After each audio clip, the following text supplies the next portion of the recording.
दर्शक बंधु नमस्कार। जय जगन्नाथ।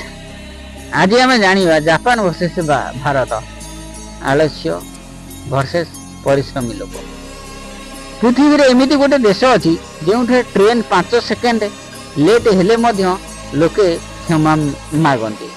आम पाखे आसुची 5 मिनिट कहले लोके बुझी पारती, कहले लोके बुझी जाती यही क्षणी से घर बाहर। मेन स्क्रिप्ट आज्ञा देखा कौन आज्ञा मेन स्क्रिप्ट कौन दशा। जापान ना भाई डिसिप्लिन रो फैक्ट्री। सेठारे लोके समय को सुना भली व्यवहार करते। गोटे मिनिट मध्य बर्बाद करने को चाहती ना। आमे मोबाइल खोली रील देखुता केवे सकाळू राति हो जाए जानी हो जाए। जापान लोके काम को पूजा भावती।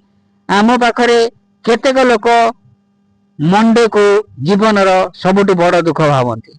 सेठारे रास्ता सफा, लोके निज कचरा निजे नहीं जाती। आमे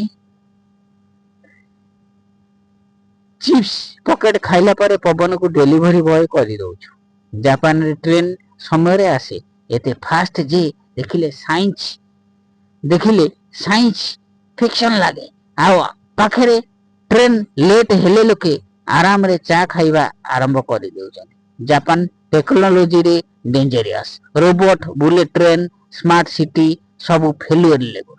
आमे फोन रे स्टोरेज नथिले मध्य 400टा मेम सेव करूछु। जापान रे छोट पिला माने मध्य स्कूल सफा करूछन्ति।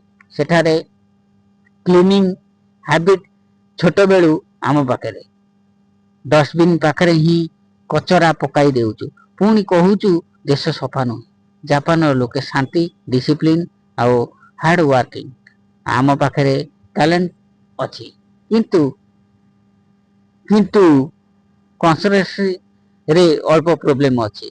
5 मिनिट काम करिले 50 मिनिट विश्राम दरकार।